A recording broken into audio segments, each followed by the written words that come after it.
Hi, I want to thank you for taking the time to watch my videos. I'm Dr. Jason J. Campbell, and in today's video I'm continuing my analysis of theories. Specifically, I'm going to dedicate this section of the installment to what's known as queer theory. So with that, let's begin. So this is theories, and this is section 6, and this is queer theory.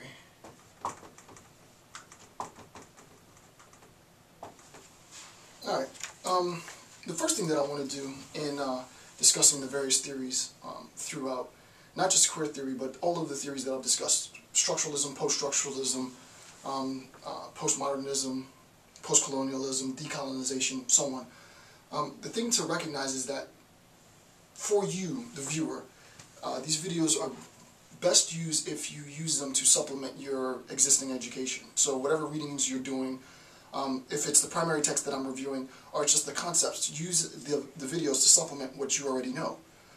It'll give you a different interpretation of the subject material.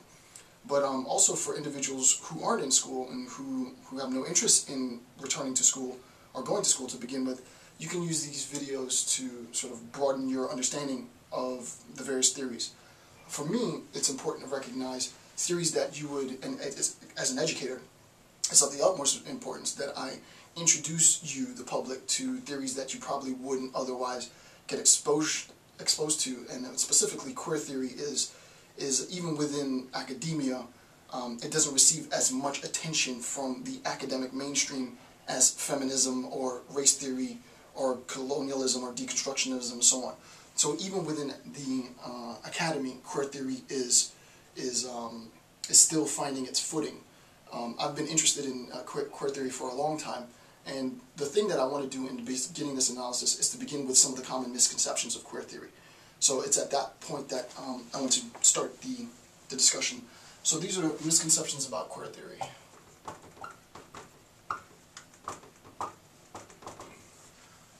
It's important to understand some of the misconceptions because insofar as you have an understanding of the misconceptions that people have about queer theory, you'll have a better understanding of what it is that queer theorists are attempting to do in their theoretical analysis. You'll have a better understanding of what it's not, right? Queer theory isn't these things, and these concepts don't apply to queer theory. This will help to solidify the nature of our discussion. So the first thing is that queer theory is not technically considered a theory, right? It's a misconception to think that queer theory is a uniformed, unified, solidified theory proper. It's not technically considered a theory.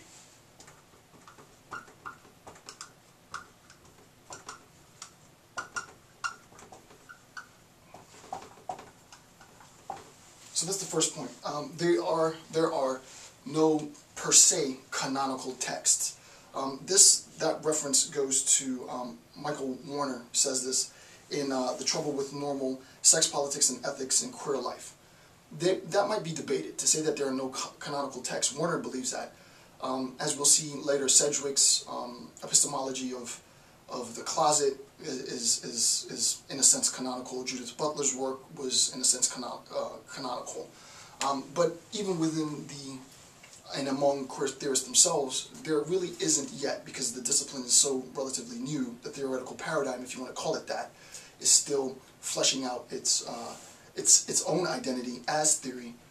But at least one of the theorists says there are no canonical texts. So we're still trying to identify the canonical text. I might debate that point myself particularly, but I just wanted to get that out there.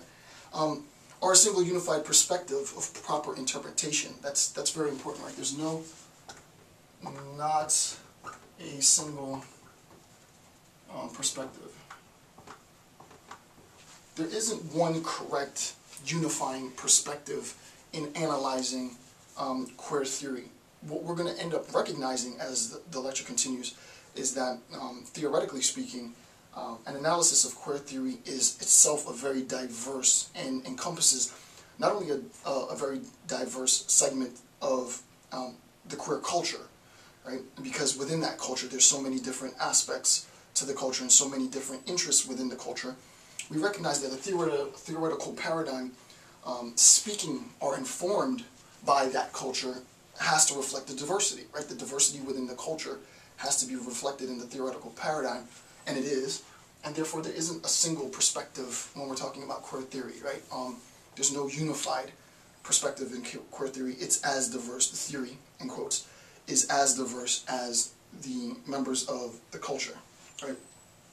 It's important to recognize, however, that this is not a weakness, right? This is not considered a weakness. This diversity and this, in a sense, ambiguity, theoretical ambiguity, is not considered a weakness by queer theorists, right? It is not considered among the theorists a weakness that there are so many different interpretations of basically identity politics, which I'll talk about in a second, cultural relationships, familial relationships, spatial relationships. All of these concepts have different interpretations by different members of the diverse population of individuals who classify themselves as queer. And then obviously, before my time, in the 50s and the 60s, queer was a derogatory term, and that term queer was reappropriated by members within the community and transformed from this very pejorative, negative term to a term that is now used to and serves as emblematic to the difference within the community, right? So it was initially a very pejorative term.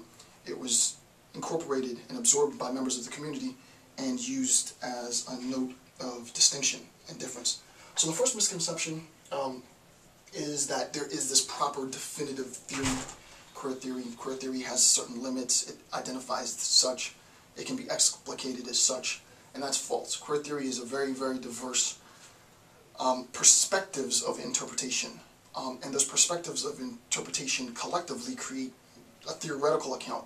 But that theoretical account, again, is as diverse as the population that it represents or that it speaks for.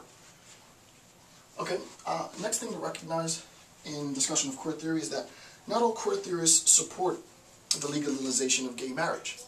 One of the main things that is being discussed within both theoretically in academia, but also in pop culture, is the legitimacy. I hate to put it like this because of my own bias.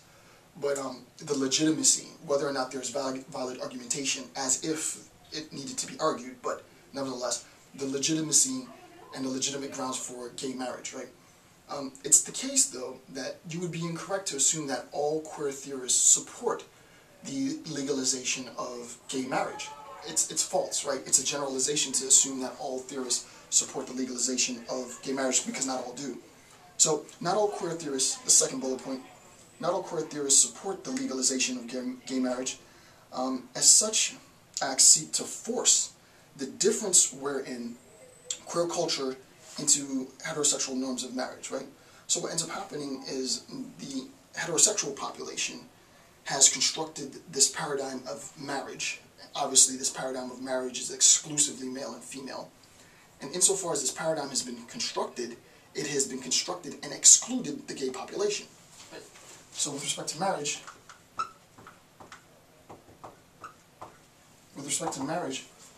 the idea of marriage assumes and enforces what's known as heterosexual